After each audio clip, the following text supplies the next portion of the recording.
Opel Astralar görürəm. Sadə, heç bir şey eləməyib adam. Necə zavoddan gəlib o vidədir. Amma insan maşını o qədər təmiz saxlayır, o qədər yaxşı baxır. Yaxı bəxtsiz niyə Opel istəyirdiniz ki? Hə? Yo. Niyə? Hə. Hə, nə yaxşı. Şey? Başla. Beləsində. Əzizlər, bizi xoş gördük. Avtoboxun yeni bölümünə xoş gəldiniz. Bugünkü qonağım Şükrandır. Şükran, xoş gəlmisən. Xoş gördük. Siz də xoş gəlmisiniz. Bəli, həmin məkandayıq. 911 avtobusdayıq.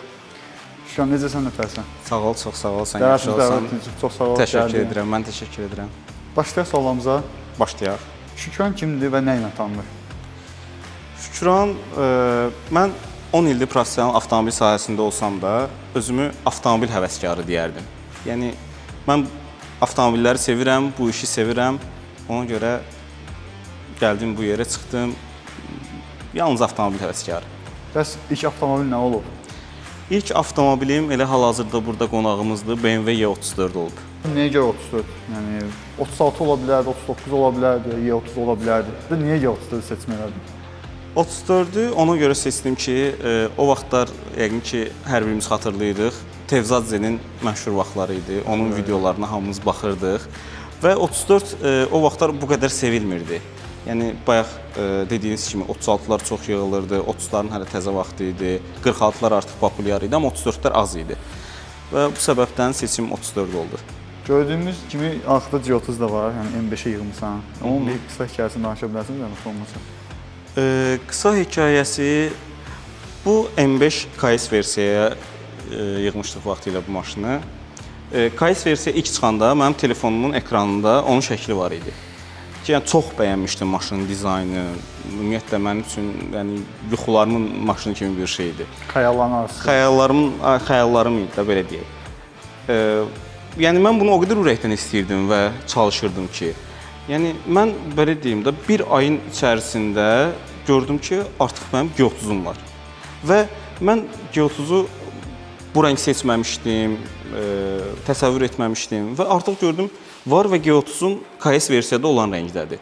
Mən sözün açığı o qədər də emə yığmağı xoşlamıram, yəni daha aşağı motorları belə deyək də. Prosto o arzum, eyni rəngdə olan maşın, məncə dedim o arzunu hardasa reallığa uyğun formada həyata keçirməliyəm və bu maşını ərsəyə gətirdik. Bəs ən çox hansı avtomobillər tanındın? Yəni, eventdə olsun, festivalda olsun, ətrafda olsun. Ən çox hansı avtomobil? Elə bu iki avtomobillə deyərdim. Ən çox BMW Y34, çünki 3 il bu maşını yığmağa vaxtım gedib, bu avtomobili yığmağa 3 ay vaxtım getdi. Amma yəni burada belə bir nüans var. Yəni G30 elə bir modeldir ki, yeni model olduğuna görə, yəni 3 ayın içində bu maşını çox rahat yığmaq olar. Çünki hər şey tapılır. Yəni düzdür, xaricdən də detallar gəlmişdi, amma Bakıda 90% tapılır. 34-ün isə detalları çox azdır və bunu yığmaq, yəni belə deyim də, eventdə maşını görüb mən bu maşından istəyirəm deyib, yəni bu işi yığmağa kimsə fikirləşirsə, ona girməsin. Yəni yalnız bu işi, maşını sevmək lazımdır. O yuxusuz gecələr, o əsəbi anlar ki, bu detal gəlmir, düz gəlir, tapılmır. Əgər onlara dözürsünüzsə, yəni doğrudan sevirsinizsə, yığmağa başlamaq olar. Ona görə 34-ü yığmaq 3 il çəkdi, bayaq dediyim nüansa görə. Çünki detalları, ehtiyac hissələri çox az tapılır. Həm də belə desək, bəzi yerlərdə məsələn material nasıl olsun, harda gəldi yazılır.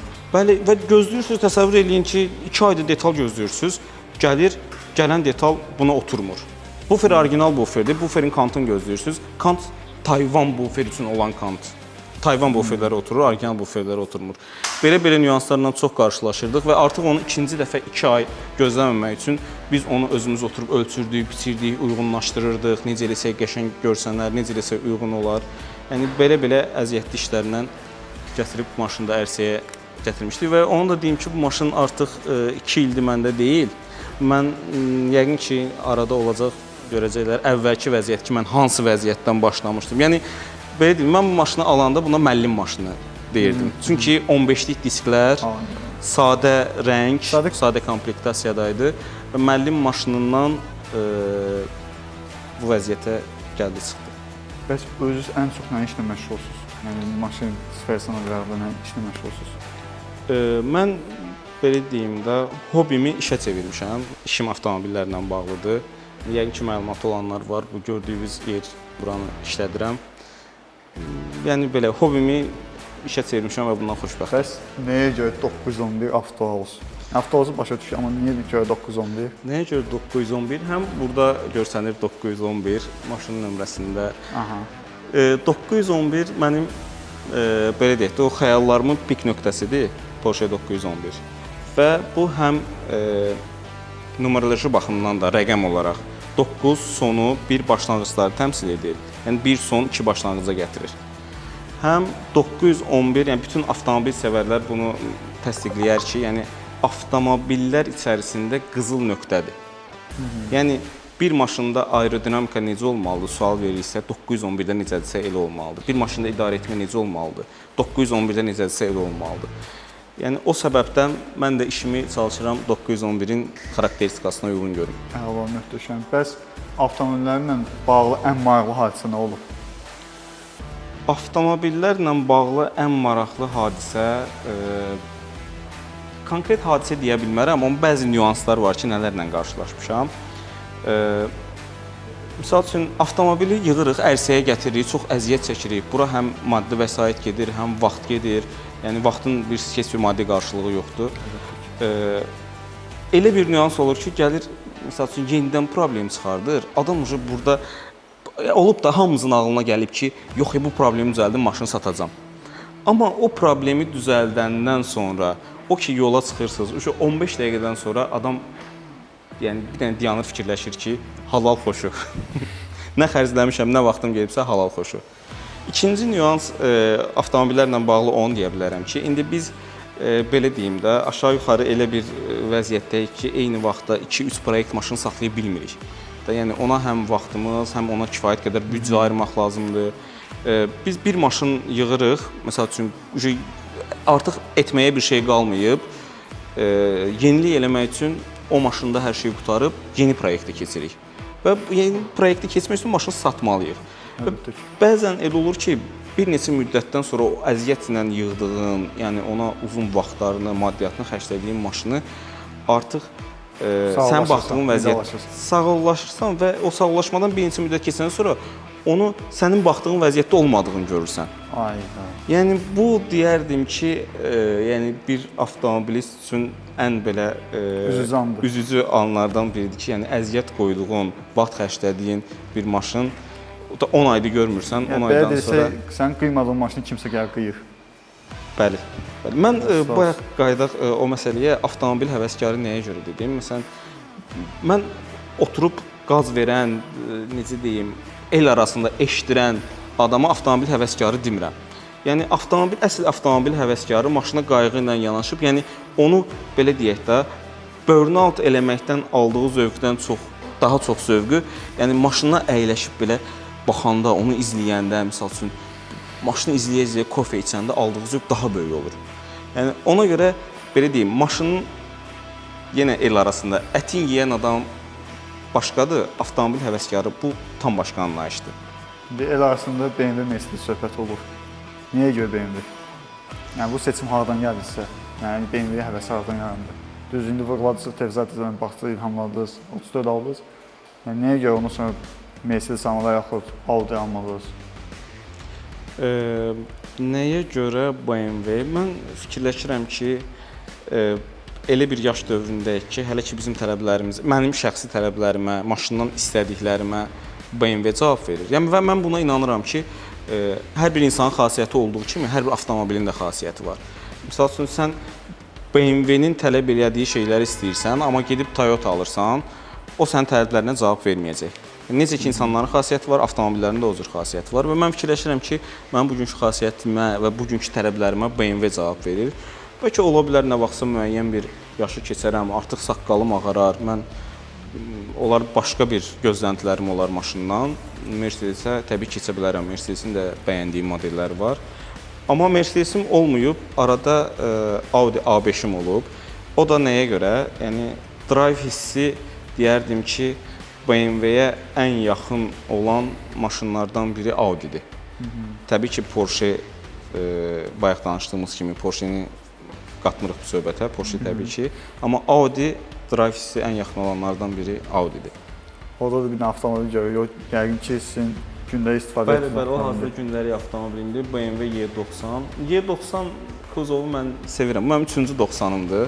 Yəni şəhər içi çox praktikdir. Ölçüləri bu belə deyək, tıxaclarda istifadə eləməyə çox əlverişlidir. Maşın cəld maşındır, kip maşındır və o drive hissi dediyim hissi o auranı sizə verir. O auranı ən aşağı büdcə ilə verə bilən maşınlardan biri, reallaşdıra bilən maşınlardan biri BMW Y90-dır. Bəs növbəti proyektin nə ola bilər? Mən bu aralar ümumiyyətlə maşın proyektinə bir müddət ara verməyi fikirləşirəm. Yəni daha çox işimə fokuslanacağam qarşıdakı müddətdə. Amma yəni içimizdə bu sevgi varsa, yəni bu daimi olmayacaq işə fokuslanmaq. Yəni çox güman ki, artıq BMW-dən olacaqsa ya M olacaq, M modellərdən. Ya da ki, artıq Porsche. Yəni BMW-dən sonra keçilə biləcək məncə tək marka Porsche ola bilər. Məncə də yəni bu vaxta kimi ancaq maşın yığır, sırf orijinalın olsun da məncə daha yaxşı olar. Həm daha orijinal, həm də ki yığılası maşınlardan, yəni old school-dan tutmuş yeni nəslə qədər, yəni demək olar ki, bunların hamısının üzərində kifayət qədər dəyişiklik eləmişəm, iş görmüşəm. Kitabını bağlamısınız. Hətta belə deyim, maşın yığmaq mənim üçün artıq ikinci plandadır. Yəni bu dəqiqə əsas iş, karyera, daha da bu sahədə möhkəmlənmək artıq növbəti etapda maşın yığmaq olacaq. Və bu gün yəni tək maşın barədə fikirləşdiyim odur ki, yəni gündəlik işlərimi komfortlu şəkildə yola verim, amma işdən çıxandan sonra evə gedərkən işin stresini yolda ata biləcəyim bir model. Və ən əsas nüans, yəni maşını saxlayıb uzaqlaşarkən 5 addım atandan sonra çönüb maşına baxmaq. Yəni seçim eləyərkən ona mütləq fikir vermək lazımdır. Alandan sonra peşmançılıq çəkməyəsən ki, mən niyə aldım? Bəli. Yəni əgər qapını bağlayıb 5 addım atandan sonra çönüb arxaya baxmayacaqsınızsa və baxmırsınızsa, deməli düzgün seçim eləməmisiniz. Ən maraqlı sualı verəcəm. Düzdür, bir neçə bölümdə bu sualları demişik. İndi hər kəsin fikir ayrıca olur. İlk avtomobil kimi 34-lü məsləhət görəsiniz gənclərə. Belə deyim də, hal-hazırda mənə yaxın olan, əziz olan, xüsusilə gənc olan bir insan 34 alıb proyekt eləmək istəsə, yəni onu tamamilə bu yoldan daşındıraram. Çünki ən azından biz yığdığımız vaxtı bunun detalları tapılırdı. Və indi hal-hazırda detalları yəni tükənməz deyil də. Görür ki, çox azalıb. Olan detalların artıq plastik ömrü gedib, yaxşı detal tapmaq çox çətindir. Və ona görə yəni hal-hazırda bu daha çox əziyyətli proses olar. Ona görə yəni mən gənclərə yəni sıfırdan belə bir proyekt yığmağı məsləhət görmərdim. Yəni məsləhət görərdim ki, ən azından hazır əziyyət çəkilmiş maşınlara birincisi onu alan zaman dəyər verib alsınlar. Onun dəyərin bilib alsınlar və daha sonra ona yaxşı baxsınlar. O maşınlar belə deyək də, yollardan itməsin. Yəni biz bu gün oturub öz dostlarımızla danışanda dedik ki, 5 il əvvəl falan maşın var idi, ona çox əziyyət çəkilmişdi, o maşın çox gözəl çıxmışdı. Amma bu gün hardasa gedib parkingdə o maşını atılmış görürük və pis vəziyyətdə görürük. Yəni belə hallarla yəni çox parkingdə görmüşəm ki, məsələn Y36-da M3-lü qalıb oldu, çürüyür. M4 olsun, M5 olsun, qalıb tozun altında, heyif eləncə maşına qalır. Məncə də ilk avtomobil kimi mənim fikrimcə 34 yox, Y90 məncə. Bəli, Y90 çünki ehtiyat hissələri çox rahat tapılır və avtomobil, yəni belə deyim də, ən yenisi 95-ci ildir. Və 95-ci ilin avtomobili bu gün 30 yaşındadır. Sizin alacaqları maşın 95, yəni 30-35 yaşlarında bir maşın olacaq. Və bunu da çox görürük. Həvəslə alırlar proyekt maşını üçün. Artıq boş kuzovu satırlar, ya yarımçıq proyektlər satılır. Yəni bununla qarşılaşmamaq üçün ilk avtomobil kimi mən deyərdim ki, biraz daha yeni modellərə yönəlsinlər. Yəni bu maşını yığmaq artıq elə bir adamlara məsləhət görərdim ki, onların gündəlik maşınları var. onlar həm bu avtomobil yığılan zaman maşınsız qalmırlar. Yəni maşınsız qalan adam tələsən adam səhv eləyə bilər maşın yığmaqda. İkinci məsələ, səhv, düz maşına əziyyət çəkdi, yığdı və artıq bir avtomobili var.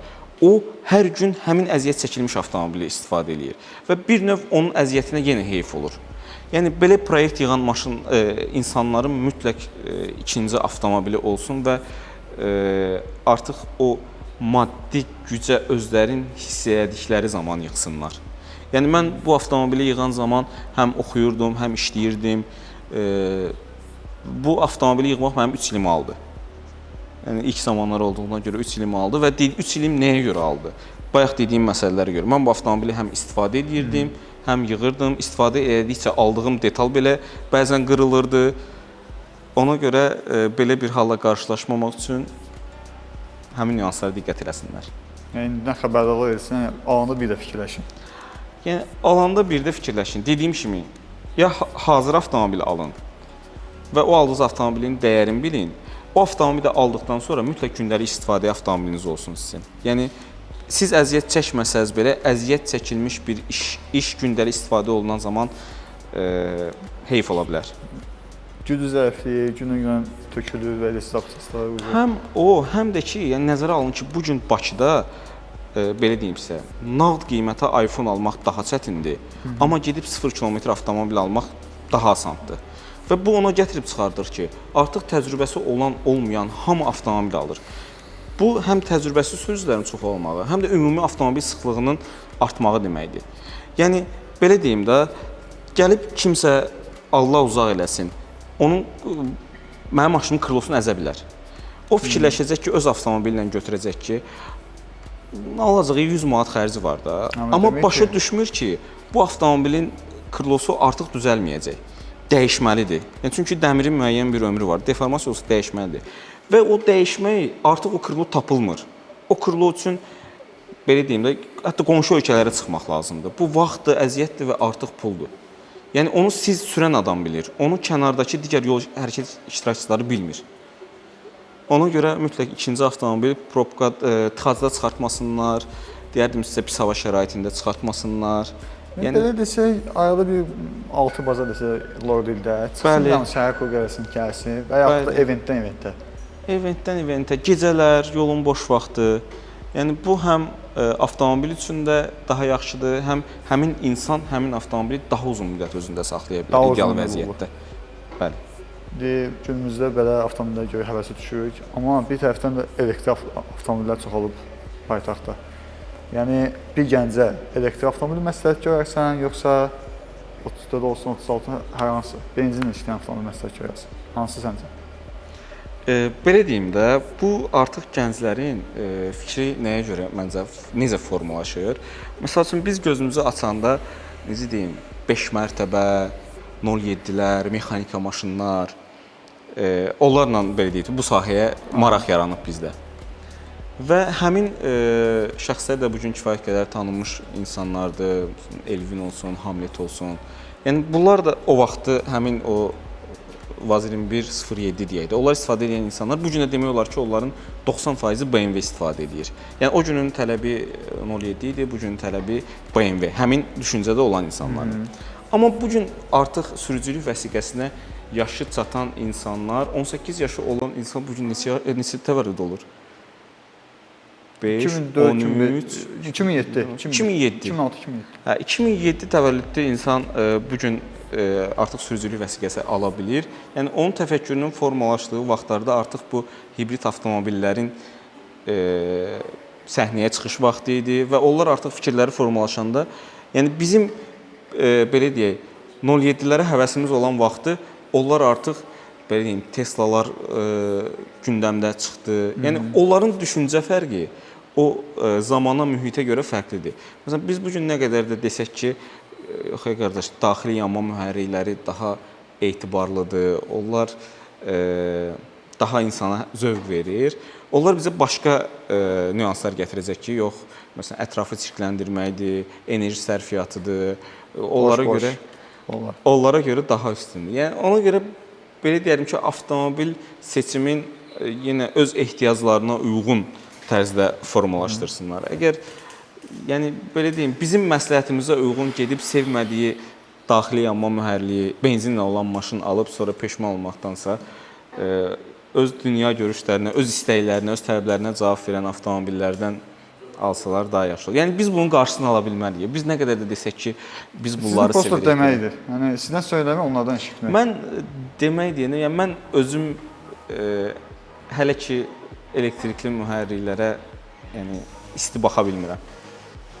Yəni, öz fikrimi. Belə eləmirsiniz, yəni güvən verirsiniz. Tam güvənə bilmirəm. Yəni tam güvənmək deməyim, yəni Mayaq yoxdur. Otur. yəni mən 1020 at gücü olan Tesla Model S Plaid sürmüşəm. Tesla Model X S Plaid. Yəni bilirsiniz necə o G qüvvəsini hiss eləyirsiniz. Yəni biri var ki, içəri çəkilmək, biri var ki, qabırğanızın sıxıldığını hiss eləyirsiniz o sürətdən. Amma yəni günün sonunda maşın elektrikli maşında, yəni Səs yoxdursa, yəni o tam səs şey yoxdur. alır. Yəni bu gün sizə belə bir söz deyim də. Yəni bir G30 M3 2.3 motordur. Amma siz 2.3 motoru nəyə görə həzz alırsınız M3-dən, 30 M3-dən? Çünki siz onun limitlərində istifadə edirsiniz. Yəni o maşının limitlərinə çatmaq çox asandır və avtomobili həzz almaq yolu onun limitlərində istifadə etməkdir. Amma bu gün 1020 at gücü olan maşını siz limitlərində istifadə etmək, yəni qeyri-realdır. Yəni bu mənim şəxsi düşüncəmdir. Valla mən belə desəm 34 əsgərəm. Düzdür, indi azdan çox anlayışım var. Ətrafımdakilərdə də 34-lər var deyənə baxmışam, ilhamlamışam. Mən məsəl üçün imkanım olar, belə desək, el arasında Prius alaram, gündəlik avtomobil kimi. Gündəlik işimi görürəm. Arabada bir oturup çıxaram, gecə və gecə subikur atıram, yaxud eventdə ki, avtomobil qalsın. Mən də belə həvəsim çıxarım da belə çox sərfiyyat olmaz. Yəni 34 bildim, benzin sərfiyyatı çox olur. Bəli, bəli. Baxır necə sürsən, indi neçə motor O olduğundan dövrlərdə istehsal olunan maşınlarda yəni sərfiyyatı aşağı çəkmək önəmli deyildi. O benzin qiymətləri bu deyildi və ona uyğun ətrafı çirkləndirmə normaları belə deyildi. Texnologiya bugünkü kimi inkişaf etməmişdi. Ona görə sərfiyyat düz buyursunuz daha çoxdur. Yəni benzinə görə, yəni sırf benzinə görə olsun, avtomobilə görə olsun ki, həm uzun ömürlü olsun, həm də gündəlik xərcim belə az çıxsın da. Yəni mənim imkanım olsa nəticəm şəxsən. Gənclərə nə məsləhət görərsən? Yəni bu boy neçə illərdir sən avtomobil sferasının içindəsən. Plusun, minusları var da bu işlərin. İndi bu bizi izləyənlər nə deyə bilərsən? Gənclərə məsləhətim, ümumiyyətlə gənclərdən əvvəl gəlin gənclərin valideynlərinə məsləhətim nələr olardı? Hansı ki, bu gün ilk avtomobilini alacaq olan gənclərə deyək, gənclərin valideynlərinə. Yəni çalışın. Yəni bu gün bir valideynin maddi imkanı yaxşıdırsa, məsələn, hamı istəyər ki, öz övladının yaxşı avtomobili olsun. Amma buna elə bir şərait yaradın ki, o avtomobilin qiymətinin müəyyən bir hissəsini o gənc özü qazansın. O özü qazandığı pulla o avtomobili alsın. O avtomobil dəyərini biləcək. Bəli, yəni mən demirəm ki, yəni uşağı belə deyim də, buraxın çörək ki, get maşının pulunu qazan gəl. O pulu qazanmaq üçün şəraiti yaradın, amma yəni o maşının pulunda onun əziyyəti olsun. Əziyyəti olanda görəcəksiniz ki, bu adam, yəni belə deyim də, o maşının təkərin yandımır. Yəni bir təkər yandıranları demirəm, onlar pis şeylər. Prosta ki, yəni əgər əziyyəti maşının alınmağında maşının qayğısına qalacaq, belə bilməsən maşını belə öz üstə mələdməyəcək də, yəni. Hətta yəni çünki biləcək ki və daha sonra avtomobilin digər xərclərini də əgər uşaq qarşılasa biləcək ki, yəni mən bunu qovuramsa, ətin yeyirəmsə, yəni bu artıq onun o pulu qazandığı üçün çəkdiyi vaxtı əziyyətə belə deyək də qarşı onu edir. Əgər bu balans düzgün qurulsa, artıq həm mən sizə deyərdim ki, yollarda da vəziyyət fərqli olacaq. Gənc sürücülərin də artıq düşüncəsi fərqli olacaq. Həmçinin də maşına belə deyək də, bayaq dediyim nüans, əsl avtomobili sevən adam. Yəni avtomobili sevən adam mən yenə deyirəm, maşın ətin yeyən adam deyil. Avtomobili sevən adam onu düzgün qulluq eləyən, səliqəli saxlayan. Yəni mən sizə bir dənə də bu nüansı deyim. Yəni o demək deyil, bu maşınları sürən adamlar ancaq avtomobili sevən adamlardır. Yəni mən hərdən elə misal çəkirəm də, Opel Astralar görürəm. Sadə, heç bir şey eləməyib adam. Necə zavoddan gəlib o viddədir. Amma insan maşını o qədər təmiz saxlayır, o qədər yaxşı baxır. Qardaş maşallah, faran burada disklərim yox. Qardaş sənə aid deyil ha söhbətim, sən yığmısan. O sırf sadədən gedir. İyi ki, o necə sevindi. Sadə vəziyyətdə, normal gündəlik, belə deyək də, hamımızın gördüyü ucuz bir maşını adam elə təmiz saxlayır, elə səliqəli saxlayır. Yəni inanın ki, yəni o adama mənim hörmətim daha böyükdür. Nəinki 200 minlik maşını belə sürən adama. Gənclərə ilk avtomobil kimi nəyi məsləhət görərsən, yəni nəyə çox diqqət eləsinlər? Ümumiyyətlə, həm gənclərə ilk avtomobil kimi, həm ümumiyyətlə, yəni insan neçə yaşında olur olsun, neçənci avtomobilini alsın, burada ən güclü bir dənə nüans var. Avtomobilin insanın ürəyinə yatmağı. Yəni bu əgər insanın öz avtomobili ürəyinə yatırsa, yəni fərqi yoxdur. Məsələn, mən bu maşını almışdım 7000 manata.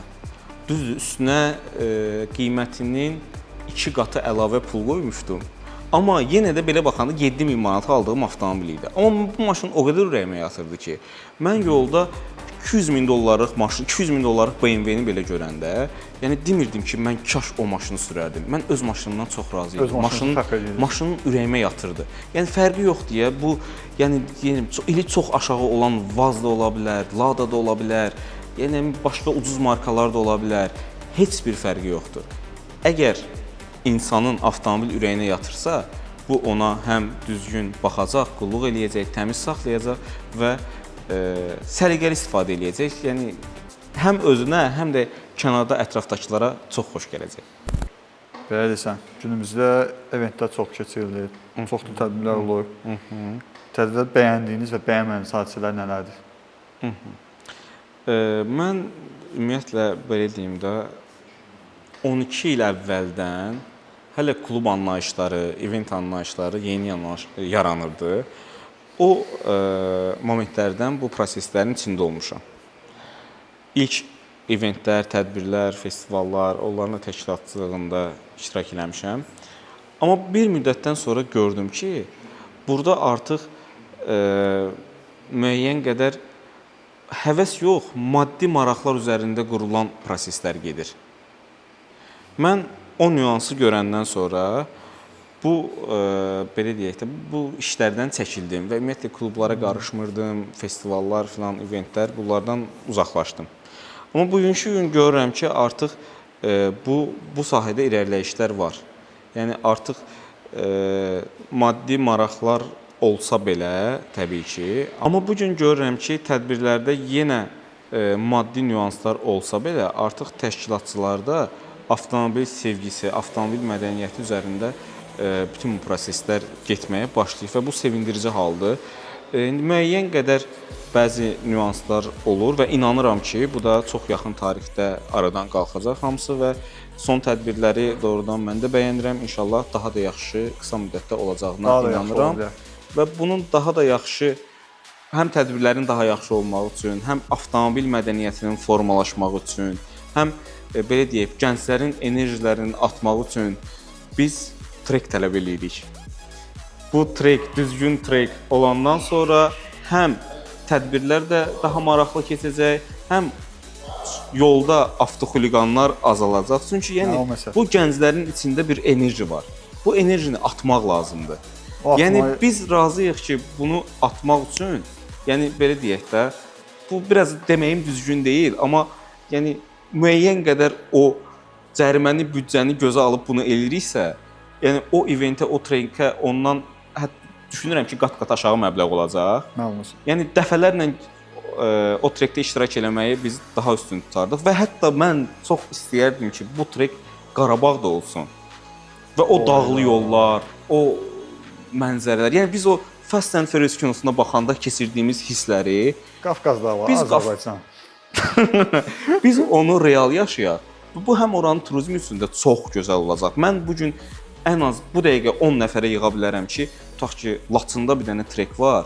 2 günlük ora istirahətə gedək, o trekdə də iştirak edək. Oranın turizmi üçün də çox gözəl olacaq. Yəni bizim insanlar da ora yəni çox axın eləyəcək. Yəni nəinki bizim insanlar, hətta qonşu ölkələrdən ora çox böyük axın olacaq. Yəni bu gün bizim Formula 1 keçirilir. Formula 1-in elə ölkələr var ki, xüsusilə Formula 1 üçün trekləri var. Bizim trekimiz yoxdur. Və biz trekimiz olmuyor bu qədər turist ora çəkiriksə, düşünün bizim Qarabağda trekimiz olsa, biz ora necə xarici ölkələrdən turist çəkərik? Yəni bunu oturub hesablayanda, yəni bunu eləyin. Biz gedib orada maşın sürək. Məsələn, xaricdə tədbirli olur, eventdə olur ki, dünyanın hər bir yerindən adamlar gəlir. Yəni gör necə təşkilatçılıq olur ki, orada. Mən sevinirəm ki, məsəl üçün belə bir şey deyim də sizə. Tutaq ki 2 il əvvələ qədər bu gün çox böyük büdcə ilə maşın almaq istəyən adam və yolda da biz çox görürdük. Yəni pisləmirəm ya maşını. Yəni Galinvagen də özünə görə məsələn çox müsbət nüansları var, çox gözəl nüansları var. Amma ən belə deyək də maşın ən yuxarı büdcəyə alına biləcək maşın Galinvagen idi. Amma bu gün biz artıq yollarda Ferrarilər görürük yeni, 911-lər görürük, fərqli maksimum komplektasiyadır və təsəvvür edin ki, onlar trek versiyalardır. Amma biz artıq mədəniyyət formalaşır, trek versiyalar şəxsi istifadə üçün alınır, yollarda görürük. Və bu artıq bizə trekin lazım olduğunun daha bir çağırışıdır. Avtomobil mədəniyyəti formalaşır. Gənclərdə bu həvəs var, çatışmayan bir dənə nüans var. Yer. Trek. Trek və ərazidə belə desək. Bəli. Məncə də belə bir şey deyim ki, sırf eventdə Bakıda keçirilməsə yaxşı olar. Gəncədə ola bilər, Sumqayıtda ola bilər. Həm Azərbaycan o qədər yerlərində var ki, yəni bu eventdə orada təşkil olunsa, həqiqətən çox irəliləyiş olar. Təsəvvür edin, rayon sakinləri gəlib baxır, deyir, bu nədir? Ağsaqqallar olsun, gəl var maşını çıxaraq, bu nə maşındır? Bunun nədir, motordur, bu nədir? Və yaxud da ağsaqqal olur ki, əvvəl onda o maşın olur, gəl bu bitdə görür ki, bu nə etmirsən sən buna? Məncə də maraqlı bir şey də etmək olar, sadəcə yenə dediyiniz kimi trek olsa çox qəşəng olur. Düzdür, var, amma o şeyi vermir.